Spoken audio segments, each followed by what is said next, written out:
Dear Genocide. Dear Genocide.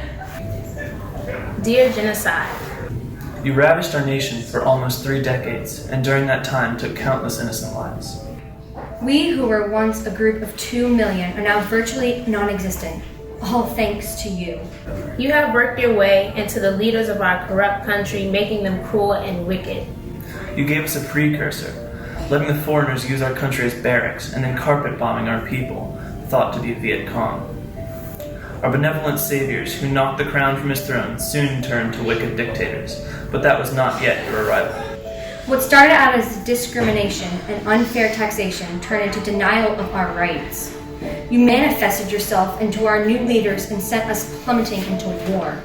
They talk of tragedies of war, but then they turn their shoulders to the bloodshed of their own citizens. We are targeted because of our religion, ethnic group, and political preferences, which you have kindly labeled undesirable. You have put words into the mouths of our mentally and physically disabled, pleading euthanasia, robbing them of their innocent lives. Those dictators didn't stand a chance when the growing Khmer Rouge and what was first thought of as salvation soon turned evil. This was our first glimpse of you breaching the horizon on your journey to our country. It wasn't long before we were ejected from our homes, schools, and hospitals at gunpoint to be marched to our deaths in the countryside. Your hypocritical minion of a leader claimed the communist title and declared it year zero, as if we began anew in a better light. But this was only year one of the many desolate years to come.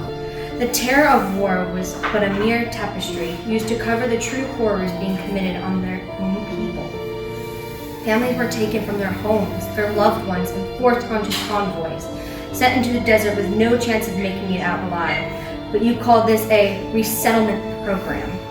Your minions have so kindly built as an old decrepit neighborhood to be used as a waiting room for death. We were packed in like sardines, only for our can to be ripped open and for us to be marched to our deaths. Our businesses looted and our places of worship turned to ash. What do you think was going to happen? At first, starvation killed off most, but soon this was too slow and the killing began. It was as if you could read our thoughts, because if we even thought of opposing your forces, you commanded them to execute us, even your own if necessary. Even our children were murdered, because of course, to stop the weeds you must also pull up the roots. You covered the Western eyes to shield them from our suffering, and they sat there ignorant to your regime. We suffered for years on end, and you expect us to forgive you? Some of us were lucky, and we were killed by hired gangs and thugs. The others were ravished by famine. We walked through the blazing desert, the scorching sun stripping us of our humanity until we were nothing but bones. We marched in hopes of salvation, but were only met with orders to turn around and go back to where we came. The Armenian population wiped out in a single stroke. One of our own struck behind and cut off one of your heads, and like a hydra, 2 grew in its place. Your killing squads were the swarm of starlings, and we were the scarecrow-less crops, free of your consumption.